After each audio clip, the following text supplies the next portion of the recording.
আসসালামু আলাইকুম। উপন্যাস আমৃত্যু ভালোবাসি তোকে, পর্ব ৮৯। লেখনীতে সালমা চৌধুরী। আবির ভ্রু গুটিয়ে সরাসরি তানভীরের চোখের দিকে তাকিয়ে কর্কশ গলায় বিড়বিড় করল, তুই না আমার সম্বন্ধী? তানভীর নিঃশব্দে হেসে অত্যন্ত ধীর কণ্ঠে বলল, তুমি না আমার ভাই? তাছাড়া পুরো পৃথিবী জানে তুমি আমার বন্ধু টাইপের ভাই, তাই আমার সব দিক থেকে পারমিশন আছে। আবির দাঁতে দাঁত চেপে বলল, জি ভাই, বুঝতে পেরেছি।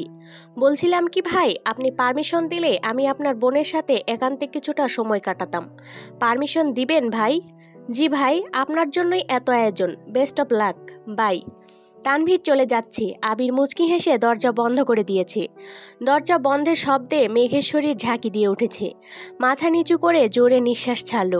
আবির আর চোখে মেঘের দিকে তাকালো। ঠোঁটে লেগে আছে দুষ্টু হাসি। ধীর পায়ে এগিয়ে গেল মেঘের কাছে। আবিরের তৃপ্ত দু চোখ চকচক করছে। উৎকণ্ঠায় মেঘের চিবুক নেমে গলায় ঠেকেছে। ক্ষীণ বক্ষের তীব্র কম্পনে শরীর ঘেমে একাকার অবস্থা। আবির আকপাস না ভেবেই আচমকা মেঘের কোলে মাথা রেখে শুয়ে পড়েছে। অপ্রত্যাশিত ঘটনায় মেঘ চমকে ওঠে। বুকের ভেতর পর্যন্ত স্তব্ধ হয়ে গেছে। মেঘ সঙ্গে সঙ্গে দু চোখ বন্ধ করে ফেলেছে। হাত পা সহ সারা শরীর থরথর করে কাঁপছে। আবির আকস্মাৎ জামা কাপড়ের ওপর দিয়ে মেঘকে জড়িয়ে ধরে পেটে মুখ গুজল। আবিরের অবাঞ্ছিত স্পর্শে মেঘের জোরালো বক্ষস্পন্দন আরও বেশি জোরালো হতে শুরু করেছে। নীরবে ঢোক গিলে এলোমেলো নিঃশ্বাস ছাড়ছে। আবির ভয়ঙ্কর আবেশে আবদ্ধ সুদীর্ঘ অবকাশের অস্ফুট প্রণয়ের অফিসিয়াল অনুমোদন পেয়েছে আজ। মেঘের শরীর থেকে আসা বিমুগ্ধকারী ঘ্রাণটা আবিরের নাসারন্ধ্রের সঙ্গে সঙ্গে হৃদয়ে তোলপাড় চালাচ্ছে। আবির এক মনে সেই ঘ্রাণটা উপলব্ধি করছে। মেঘের অভিমানে নাক ফুলানো, গায়ের তীব্র গন্ধ, দরদের স্পর্শ, আহ্লাদী কণ্ঠের আবদার পূরণের পরিপূর্ণ অধিকার পেয়েছে আজ। এই মেঘ একান্ত আবিরের। পৃথিবীর আর কারো সাধ্য নেই যে আবিরের কাছ থেকে তার মেঘকে দূরে সরাবে। আজ ছোট্ট মেঘের আদুরে কণ্ঠে বলা কথাগুলো আবিরের খুব মনে পড়ছে। আকস্মাৎ পেট থেকে মুখ সরিয়ে ঘাড় কিছুটা ঘুরিয়ে মেঘের অভিমুখে তাকালো। মেঘের বন্ধ চোখের পাতা আর কম্পিত অধর দেখে আবির আনমনে হেসে অত্যন্ত মোলায়েম কণ্ঠে বলল, তুমি আমার বহু প্রতীক্ষিত একান্ত অভিলাষ, হৃদয়ের মণিকোঠায় সঙ্গোপনে রাখার নির্মম প্রয়াস, আমার অবিচ্ছেদ্য প্রণয়ের উত্তাপ তুমি। সকাল সন্ধ্যা সর্বনাশের কারণটাও শুধু তুমি। মেঘের সংকোচ কোনোভাবেই কাটছে না। চোখ খুলে আবিরের দিকে তাকাতেও পারছে না। আবির মুচকি হেসে ডাকল, ওগো অপরূপা, চেয়ে দেখো না মনোরমা। মেঘ কিংকর্তব্য বিমূঢ়। আবিরের একের পর এক ভাবপ্রবণ কথা শুনে মেঘের অস্থিরতা বেড়েই চলেছে। বুকের ভেতরে চলমান ইতস্ততা কাটিয়ে চোখ পিটপিট করে তাকালো। আবিরের সঙ্গে চোখাচোখি হতেই আবির আকস্মাৎ সশব্দে হেসে উঠল। আবিরের প্রাণোচ্ছল হাসি দেখে মেঘ না হেসে পারল না। আবির হাসি থামিয়ে জিভ দিয়ে ঠোঁট ভিজিয়ে তপ্তস্বরে শুধালো, আমাকে পেয়ে খুশি তো? মেঘ মাথা দুলিয়ে স্বাভাবিক কণ্ঠে বলল, আলহামদুলিল্লাহ, অনেক খুশি। আপনি? আবির আবারও মৃদু হাসল। মেঘের কোল থেকে উঠে মুখোমুখি বসল। লম্বা নিঃশ্বাস ফেলে মেঘের হাতটা শক্ত করে ধরে কোমল কণ্ঠে বলতে শুরু করলো, আলহামদুলিল্লাহ, আজ আমি খুব খুশি। কারণ আমার স্প্যারোকে দেয়া কথা আজ পরিপূর্ণভাবে রাখতে পেরেছি। ছোট্ট স্প্যারোর সেই আহ্লাদী কণ্ঠে বলা কথাটা আমাকে ছেড়ে যেতে পারবে না। স্প্যারো ভুলে গেলেও আমি ভুলতে পারিনি। গত 16টা বছর আমি শুধু এই একটা কথার জোরেই সব বিপত্তিতে টিকেছিলাম। আজ আমার স্প্যারোকে আবারও বলতে চাই, আমি ছেড়ে যাইনি, কোথাও যাইনি। তোমার আবির তোমারই আছে। তুমি সেদিন শুধু বলেছিলে ছেড়ে যেও না, অথচ আমি বুঝেছিলাম তোমাকে ছেড়ে বাঁচতে পারবো না। শেষ বিকেলে পাখিদের বাড়ি ফেরার তারা দেখে তুমি আবেগী কণ্ঠে বলেছিলে, ওদের মতো আমারও যদি আলাদা একটা বাড়ি থাকতো। আর আমি ভেবেছিলাম যে কোনো মূল্যেই হোক তোমাকে তোমার স্বপ্নের বাড়ি উপহার দিব। একবার খেলতে গিয়ে পায়ে ব্যথা পেয়েছিলাম বলে তুমি শীতল কণ্ঠে বলেছিলে, খেলতে না গেলে তো ব্যথা পেতে না। আমি মনে মনে বলেছিলাম আজকের পর খেলতে যাব না। জ্বরের ঘোরে আমার হাতটা আঁকড়ে ধরে তুমি বলেছিলে আমার কাছে থাকো। আমিও থেকে গেলাম। কোনো একদিন কোনো কারণে বাসায় আমাকে বকা দিচ্ছিল দেখে তুমি সবার সামনে আমার হাতটা শক্ত করে ধরে বলেছিলে, আবির ভাইয়া শুধু আমার, তোমরা কেউ কিছু বলতে পারবে না। আমি আবির সেদিনই তোমার হয়ে গিয়েছিলাম। নিজের সাথে প্রতিজ্ঞা করেছিলাম বাঁচলে তোমার সাথেই বাঁচব। মেঘ অবিশ্বাস্য চোখে আবিরের অভিমুখে চেয়ে আছে। অতর্কিতেই বেড়েছে বুকের ভেতরে ধুকপুক শব্দ। আবিরের কথাগুলো শুনে মেঘের চক্ষুদ্বয় কোঠর ছেড়ে বেরিয়ে আসতে চাইছে। ফর্সা লাজুক আদল মুহূর্তেই পরিবর্তন হয়ে গেছে। নাকের ডগায় মুক্তোর মতো বিন্দু বিন্দু ঘাম চিকচিক করছে। মেঘের উত্তেজিত মনোভাব চোখে মুখে ফুটে উঠেছে। যেই আবিরের প্রণয়ে আসক্ত মেঘ, সেই আবির মেঘের কাছেই প্রতিজ্ঞাবদ্ধ ছিল এতগুলো বছর। এটা ভেবেই মেঘের মস্তিষ্কের নিউরনে অনুরণ শুরু হয়েছে। মেঘ অসহায় মুখ করে আবিরের চোখের দিকে তাকিয়ে প্রশ্ন করল, আমি আপনাকে এত কিছু বলেছিলাম? আবির মেঘের দুহাত নিজের দু গালে রেখে নিঃশ্বাস টেনে বলল, আমার মনে নেই কেন? কারণ তখন তুমি অনেক ছোট ছিলে। আপনি কখনো বলেননি কেন? ভালোবাসা মুখে বলে হয় না পাগলি, তোমাকে নিজে থেকে অনুভব করতে হতো। আর আমি সেই অপেক্ষাতেই ছিলাম। মেঘ কপাল কুঁচকে প্রশ্ন করল, আপনি আমাকে তুমি করে বলছেন কেন? শুনতে খারাপ লাগছে? কেমন যেন অস্বস্তি লাগছে। আপনার মুখে তুইটাই মানায়, অভ্যাস করো। এখন থেকে তুমিটাই বেশি শুনতে হবে। কেন? আবির মৃদুস্বরে বলল, আমার সম্বন্ধী আমাকে ভয়ঙ্করভাবে ওয়ার্নিং দিয়েছে। বিয়ের পর তোমার সাথে তুইতুকারি করলে আমার নামে মামলা দিবে। তানভীরের এসব তুইতুকারি একদম পছন্দ না। ওর সাথে কথা বললে সচরাচর তোমাকে তুই বলে সম্বোধন করি না। তারপরও ভুলে যদি বলে ফেলি তখন দেখা যায় রাগে সারাদিন আমার সাথে কথাই বলে না। গতকাল রাতে আমাকে লাস্টবারের মতো ওয়ার্ন করেছে যেন কোনোভাবেই তুই না বলি। পার্সোনালি ঘরে দরজা বন্ধ করে তুই বললেও আমার সম্বন্ধী, বাবা মা, শ্বশুর শাশুড়ি কিংবা আমার আত্মীয়ের সামনে কোনোভাবেই তুই বলতে পারবো না। মেঘ অভিনিষ্টের ন্যায় চেয়ে থেকে শান্ত কণ্ঠে শুধালো, আপনি ভাইয়াকে ভয় পান? না, তোমাকে ভয় পাই। মানে? আবির মেঘের হাত গাল থেকে নামিয়ে বুকের উপর রেখে বলতে শুরু করলো, তোমাকে হারানোর ভয়ে আমার এইখানটা বারংবার কেঁপে ওঠে। আবিরকে ধ্বংসের একমাত্র অস্ত্রই মেঘ। তানভীর সহ আমার কাছের মানুষজন খুব ভালোভাবে জানে আমার জীবনে তোমার অস্তিত্ব ঠিক কতখানি জুড়ে। আমাকে কোনো কিছুতে রাজি করাতে ব্যর্থ হলেই ইচ্ছেকৃত তোমার নাম নেয়, কারণ তারা জানে তুমি আমার একমাত্র দুর্বলতা। এই যে তুমি কত শত কুসংস্কার মানো, কিছু হবে না জেনেও আবেগে নাচো, আমিও ঠিক তেমন। তোমার নামে কিছু শুনলে বুঝে না বুঝে রিয়েক্ট করি, নিজের উপর নিয়ন্ত্রণ হারিয়ে ফেলি। অন্ততপক্ষে তোমাকে নিয়ে তানভীরের সাথে আমি কোনোভাবে জড়াতে চাই না, তাই ও যা বলেছে আমি তাই মেনে নিয়েছি। আবিরের উৎকণ্ঠা দেখে মেঘ প্রতিনিয়ত আশ্চর্যের চূড়ায় পৌঁছে যাচ্ছে। মেঘ নির্বাক চোখে তাকিয়ে গভীর মনোযোগ দিয়ে আবিরকে দেখছে। আবির কয়েক মুহূর্ত মেঘের মায়াবী আদলে চেয়ে থেকে আনমনে হেসে বলল, ম্যাম, এভাবে তাকিয়ে আমাকে আগেভাগেই দুর্বল করে দিবেন না। আপনার সাথে আমার অনেক কথা আছে। আবিরের কথায় মেঘের ভাবনা সুতো ছিঁড়ছে। কপালে ভাঁজ ফেলে মৃদুস্বরে বলল, কি কথা? আগে নামাজ পড়ে রবের কাছে শুকরিয়া আদায় করি, তারপর বলবো। যাও, ফ্রেশ হয়ে অজু করে আসো। আবির মেঘের হাত ছেড়ে বিছানা থেকে নামছে। এত কথোপকথনের ভিড়ে রিয়া আর জান্নাতের শিখিয়ে দেয়া নিয়মকানুনের কথা মেঘ ভুলেই গিয়েছিল। মেঘ ঝটপট বিছানা থেকে নেমে আবিরের পায়ে হাত দিয়ে সালাম করতে নিল, কিন্তু সালাম করার আগেই আবির মেঘের দুবাহু ধরে উঠিয়ে আলতোভাবে বুকে জড়িয়ে মোলায়েম কণ্ঠে বলল, তোমার অবস্থান আমার পায়ে নয়, হৃদয়ে। আজকের পর কোনোদিন পায়ে হাত দিয়ে সালাম করার চেষ্টাও করবে না, মনে থাকবে? জি। আবির মেঘকে ছেড়ে ড্রেসিং টেবিলের ওপর থেকে ফোনটা হাতে নিয়ে ব্যালকনির দরজায় হেলান দিয়ে দাঁড়িয়ে কিছু একটা করছে। এদিকে মেঘ মনে মনে হাবিজাবি ভাবছে আর ব্যস্ত হাতে গহনা খুলছে। গলার একটা গহনা খুলতে গিয়ে চুলে টান পড়তেই মেঘ ব্যথায় উফ করে উঠেছে। আবির সহসা ফোন টেবিলের ওপর রেখে মেঘের কাছে এসে জিজ্ঞেস করলো, কি হয়েছে? চুলে টান লাগছে, হাত সরাও, আমি দেখছি। মেঘ ভ্রু কুচকালো, তবে নিষেধ করলো না। আবির খুব মনোযোগ দিয়ে মেঘের চুল সরিয়ে গহনা খুলে দিয়েছে। মাথায় লাগানো ক্লিপগুলো খুলতে খুলতে কর্কশ কণ্ঠে বিড়বিড় করলো, আগেই বলেছি রাতে এত সাজগোজ করতে হবে না, তারপরও কেউ কথা শুনে না। আবিরের ঠান্ডা কণ্ঠের অভিযোগে সম্মিত ফিরল মেঘের। চোখ ঘুরিয়ে আবিরকে এক পলক দেখে হালকা করে কেশে শীতল কণ্ঠে ডাকলো, আবির ভাই। আকস্মাৎ আবিরের সুপ্ত ক্রোধ চোখে ভেসে উঠেছে। মেঘের দিকে তাকিয়ে চোখ রাঙাতেই মেঘ দাঁত গালিয়ে হেসে বলল, মজা করেছি। আবির প্রত্যুত্তরে কিছুই বলল না। মেঘ ওয়াশরুম থেকে ফ্রেশ হয়ে আসতেই আবির চুপচাপ ওয়াশরুমে চলে গেছে। যথারীতি দুজন একসঙ্গে 2 রাকাত নফল নামাজ পড়ে নিয়েছে। নামাজ শেষ করে আবির মেঘের কপালে দীর্ঘ চুমু খেয়ে মেঘকে শক্ত করে জড়িয়ে ধরল। আবিরের সারাদিনের সব দুষ্টামি খুনসুটি হঠাৎই পরিবর্তন হয়ে গেছে। কেমন যেন নিশ্চুপ হয়ে গেছে। আবিরের বুকের ওপর মাথা থাকায় মেঘ স্পষ্টভাবে আবিরের হৃদস্পন্দন টের পাচ্ছিল। মেঘ হঠাৎই তথস্থ কণ্ঠে শুধালো, কি হয়েছে আপনার? আপনি কি কোনো বিষয় নিয়ে চিন্তিত? আবির ঘন ঘন ঢোক গিলছে। মেঘকে বিছানার পাশে বসিয়ে আবির ফ্লোরে বসলো। মেঘ ব্যাকুল কণ্ঠে বারবার প্রশ্ন করছে। আবির উত্তর না দিয়ে কিছুক্ষণ চুপচাপ বসে রইল। আবির আচমকা বসা থেকে উঠে ওয়ার্ড্রপ থেকে একটা ছোট বক্স বের করলো। আবির নাম লেখা একটা ডিজাইনিং লকেট বের করে মেঘের গলায় পরিয়ে দিতে দিতে মৃদুস্বরে বলল, এটা বাসর রাতের গিফট। মেঘ তৎক্ষণাৎ লাফিয়ে উঠে বালিশের নিচে থেকে একটা ঘড়ির বক্স বের করে আবিরকে দিয়ে বলল, এটা আপনার জন্য। আবির কপাল কুঁচকে প্রশ্ন করল, বাসর রাতে গিফট দিতে হয় এটা তোমাকে কে বলেছে?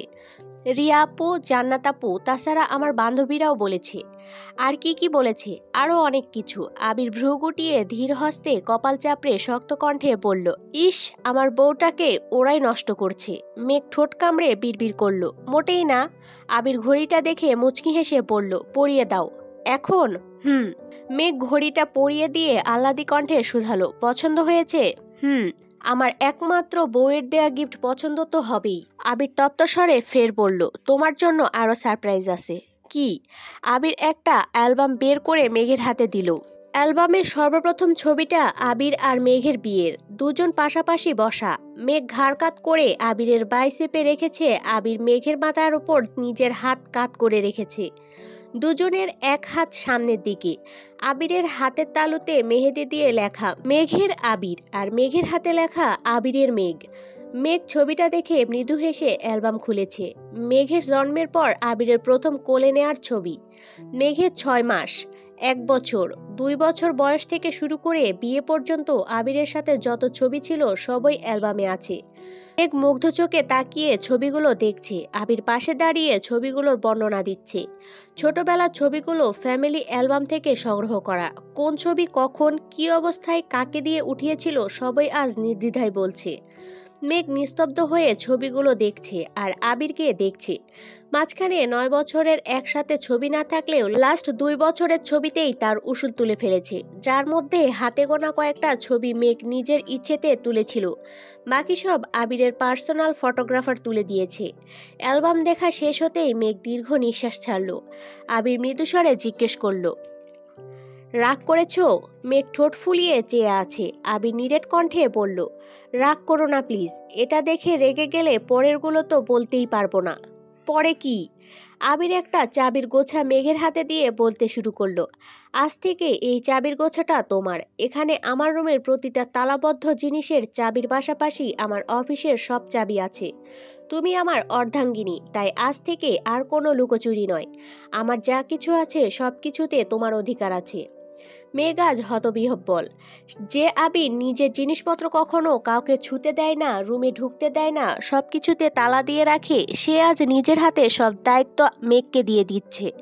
আবিরের এত পরিবর্তন মেঘ স্তব্ধ চোখে কেবল দেখেই যাচ্ছে।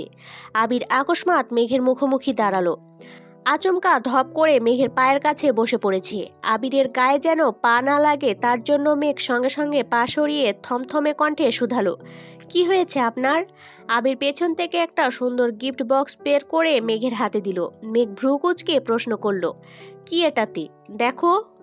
বক্স খুলতেই 2টা ব্যাংক চেক চোখে পড়েছে। মেঘ অ্যামাউন্টও ঠিকমতো খেয়াল করেনি। কৌতূহলবশত চেক তুলে বিস্ময় সমেত তাকালো। বক্সের স্বর্ণের বেশ কিছু গহনা। মেঘ বারবার আবিরের দিকে তাকাচ্ছে। আবিরের ঠোঁটে মলিন হাসি। মেঘ গহনাগুলো তুলে বিছানার পাশে রাখছে। কাগজের মতো কিছু লাল ফিতা দিয়ে পেঁচানো দেখে মেঘ স্বাভাবিকভাবে খুলতে নিল। খুলতেই দেখলো এটা একটা দলিল। কিছুটা পড়ার পর বুঝতে পারলো কোনো একটা জায়গা আবির মেঘের নামে করে দিয়েছে। মেঘ আশ্চর্য নয়নে তাকিয়ে প্রশ্ন করলো, এসবের মানে কি? আবির মুচকি হেসে বলল, স্প্যারোজ ড্রিম হাউস তোমার বাড়ি, একান্তই তোমার, সেখানে আমার কোনো অধিকার নেই।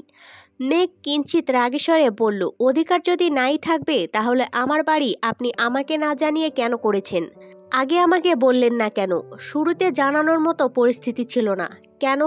সময়টা ছিল ডিসেম্বর মাস, মাইশা আপুর বিয়ে থেকে মালার কারণে তোমাকে জোর করে নিয়ে আসছিলাম। আমি অফিস থেকে এসে তোমাকে সময় নিয়ে বোঝাতে চেয়েছিলাম মালার সাথে আমার কোনো কিছুই নেই, অথচ তুমি আমার আসা পর্যন্ত জাস্ট 10 মিনিট অপেক্ষা করতে পারলে না। আমাকে গুরুত্ব না দিয়ে মিনহাজদের গুরুত্ব দিয়েছিলে, তার জন্য তোমার প্রতি অভিমান হয়েছিল। সেই অভিমান তোমার আব্বুর কথায় জেদে পরিণত হয়েছিল। ওনার মেয়েকে রানীর মতো রাখতে গেলে আগে রানীর স্বপ্নগুলো পূরণ করা জরুরি ছিল। সেই রাতেই 3-4 দিনের জন্য চলে গেলাম, দিনরাত এক করে সব কিছু রেডি করে আসছি। যেদিন বাসার কাজ শুরু করব তার আগের দিন থেকে আপনাকে এত মতে রিকোয়েস্ট করলাম, কিন্তু তুমি এতটাই যেতে চেয়ে কোনোভাবেই যেতে রাজি হলে না। তোমাকে সারপ্রাইজ দিতে চেয়েও দিতে পারলাম না, তাই সিদ্ধান্ত নিয়েছিলাম বাসার কাজ পুরোপুরি শেষ করেই জানাবো। নেক শক্ত কণ্ঠে বলল, ইস, মিস করলাম, বাকিগুলো দেখে শেষ করো। নেক আবারও বক্স হাতে নিল, কিছু চিরকুট, আবিরের অফিসের কিছু ডকুমেন্টের সাথে কয়েকটা 500 আর 1000 টাকার বান্ডিল। এত এত টাকার বান্ডিল দেখে মেঘ আশ্চর্যান্বিত নয়নে তাকিয়ে উদ্বিগ্ন কণ্ঠে শুধালো, এত টাকা কার? আবির মোলায়েম কণ্ঠে বলল, তোমার। মানে? এত টাকা দিয়ে আমি কি করব? এগুলো সব কাবিনের। মেঘ ধীর কণ্ঠে বলতে শুরু করলো, আমি যতদূর শুনেছি কাবিন বউয়ের পরিবার অথবা বউয়ের ইচ্ছে অনুযায়ী দিতে হয়। আমি বউ হয়ে বলছি আমার কাবিনের কোনো প্রয়োজন নেই। আমি আপনাকে চেয়েছি, আলহামদুলিল্লাহ আপনাকে পেয়ে গেছি। আমার আর কিছুই চাওয়ার নেই। আপনার এত এত গিফট, টাকা, ব্যাংক চেক এসবের কোনো কিছুই চাই না। বিয়েতে কাবিন যদি আবশ্যক হয় তবে আমি কাবিন হিসেবে আপনাকে চাইব, আমৃত্যু শুধু আপনাকেই চাইব। মেঘের দু চোখ ছলছল করছে, নিজেকে সংযত করতে তারই তো শ্বাস টানল। আবির দুর্বোধ্য নেত্রে মেঘের মায়াবী আননে চেয়ে আছে। অল্পতে লজ্জায় আড়ষ্ট হওয়া মেঘটার অদম্য কণ্ঠের আকাঙ্ক্ষা শুনে আবির শীতল চোখে মেচে মুচকি হাসল। মেঘ এতক্ষণ কি বলেছে নিজেও জানে না। আবিরের অন্যরকম চাহনিতে কিছুটা লজ্জা পেয়েছে। আবির চোখ মুখ গুটিয়ে শান্ত কণ্ঠে শুধালো, যা দিয়েছি সবকিছু সহ আবির যদি তোমার হয় তাহলে কাবিন নিয়ে কি তোমার কোনো আপত্তি আছে?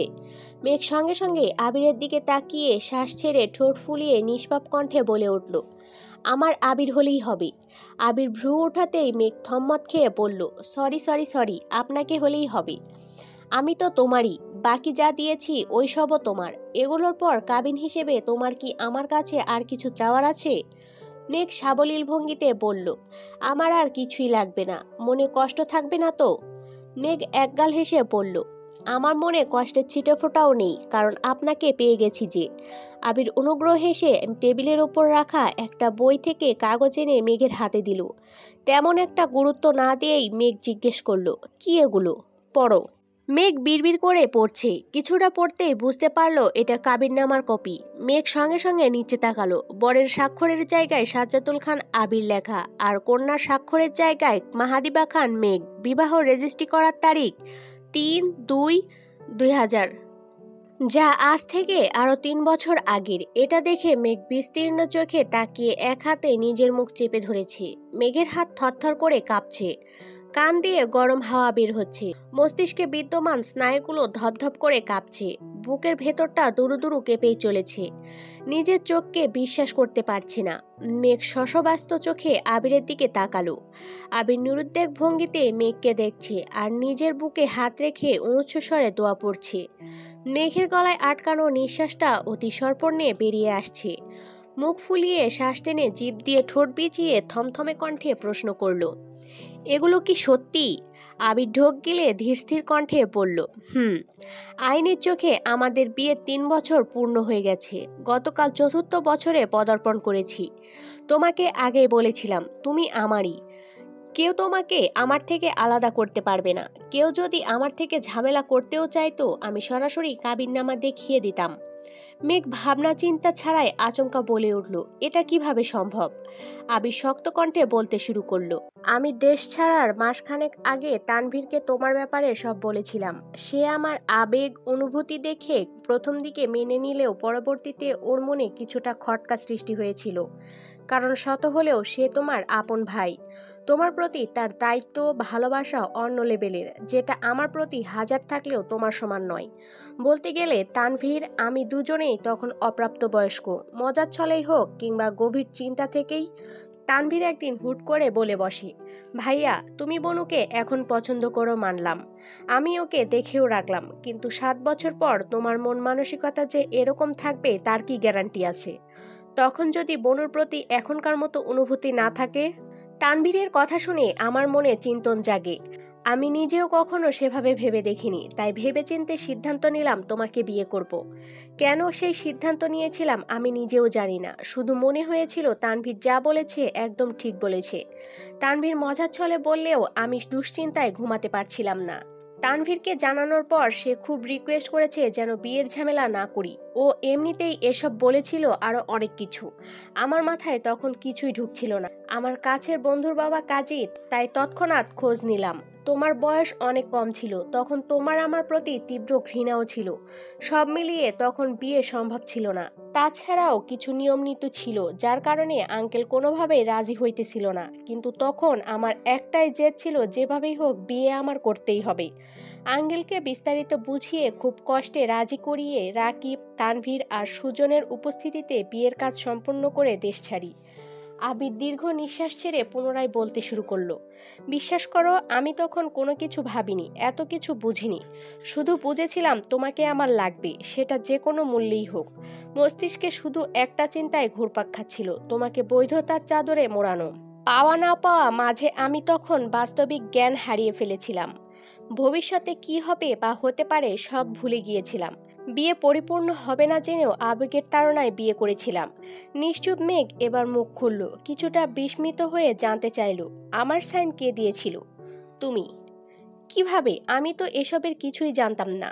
মনে আছে তানভীর একদিন ঘুরতে নিয়ে তোমাকে বিয়ের কথা বলেছিল? হ্যাঁ মনে আছে। আমাকে এমনই একটা কাগজে সাইন করতে বলেছিল। আমি জিজ্ঞেস করেছিলাম এটা কিসের কাগজ। ভাইয়া বলেছিল বিয়ের। আমি তখন সেভাবে গুরুত্বই দিইনি, ভেবেছিলাম ভাইয়া মজা করছে। আবির কপাল গুটিয়ে জানতে চাইল, কেন আমার নাম বলেছিল মনে নেই? হ্যাঁ এটাও মনে আছে। বিয়ের কথা বলায় আমি যখন হাসছিলাম তখন ভাইয়া জিজ্ঞেস করছিল আমাকে যার তার কাছে বিয়ে দিলে আমার আপত্তি আছে কিনা। আমিও সুন্দর করে বলেছিলাম কোনো আপত্তি নেই, তুমি যাকে বলবা তাকে বিয়ে করে নিব। আমার সত্যিই তখন কোনো আপত্তি ছিল না, কারণ তখন আমার জীবনে আপনি ছিলেন না। আমার চোখে আমার ভাই সবার সেরা ছিল। সে যা বলতো আমি সবকিছু মেনে নিতাম। ভাইয়া তখন আপনাকে বিয়ে করার কথা বলেছিল, আর আমি ভাইয়ার কথায় আপনাকে বিয়ে করতেও রাজি হয়ে গিয়েছিলাম। আমি ভেবেছিলাম ভাইয়া মজা করছে, তাই যা বলছিল সবেতেই হ্যাঁ হ্যাঁ করে সাইনও করে দিয়েছিলাম। তারপর ভাইয়ার সাথে এ বিষয়ে আমার আর কোনো দিন কথা হয়নি। ভাইয়া কিছু বলেনি, আর আমি তো সেই ঘটনা বেমালুম ভুলেই গিয়েছিলাম। আবির মলিন হেসে বলল, ওই দিনই তোমার আমার সাথে বিয়ে হয়ে গেছিল। তানভীরের সাথে সাথে সেখানে কাজী সাহেব সুজনরাও উপস্থিত ছিল। তাছাড়া ফোনে আমিও ছিলাম। মেঘ হা হয়ে আবিরের দিকে তাকিয়ে আছে। আবির গলা খাকারি দিয়ে আবারও বলতে শুরু করলো, আমি সাইন করার দিনই তোমাকে বউ হিসেবে কবুল করেছিলাম, কিন্তু তোমারটা বাকি ছিল। তোমাকে বিস্তারিত বোঝানোর পরিস্থিতি ছিল না, তাই তানভীর যেভাবে পেরেছে ম্যানেজ করেছে। আমার কথা ছিল, যেহেতু তোমার সাথে কতক্ষণ মানসিক বা শারীরিক কোনো সম্পর্কে আমি জড়াবো না, তাই শুধু আইনি কাগজটা সম্পূর্ণ করে রাখবো। বাসায় এসে যেভাবেই হোক তোমাকে পটিয়ে বাসার সবার অনুমতি নিয়ে তোমাকে বিয়ে করব। আমি নির্বোধ ছিলাম, কারণ আমি তখনও আবেগে গা ভাসাচ্ছিলাম। আমাদের বিয়ে আইনিভাবে নিবন্ধিত হয়ে গিয়েছিল। আমার এত বছরের ভালোবাসাকে আইনি স্বীকৃতি দিতে পেরে মনের সুখের হাওয়া বইছিল। আমার আকাশে বাতাসে বিয়ের আমেজ ছিল, কিন্তু সেই আমেজ বেশি দিন থাকলো না। মাস তিনেকের মধ্যে ফুপির কথা জানতে পারি, আর তখনই আমার মাথায় আকাশ ভেঙে পড়ে। তানভীরের সাথে ঘটে যাওয়া ঘটনায় ভীত হয়ে আমি আইনি স্বীকৃতির জন্য জোরাজুরি করেছিলাম, কিন্তু ফুপির কথা শুনে সম্পূর্ণ নিস্তব্ধ হয়ে গিয়েছিলাম। যেখানে ফুপির প্রেমের সম্পর্ক জেনেও মানিনি, সেখানে আমি কাউকে না জানিয়ে বিয়ে করে ফেলেছি। আমার বিয়েটা কোন লেভেলের অপরাধের কাতারে পড়বে সেটা ভেবেই আটকে উঠছিলাম। এত বছরে নিজের মনে জমে থাকা স্বপ্নগুলো পিণ্ডীভূত করে যে কাঁচের বাড়িটা বানিয়েছিলাম, সেই বাড়িটা মনের ভেতরে ঘটে যাওয়া আকস্মিক ভূমিকম্পে তছনছ হয়ে গিয়েছিল।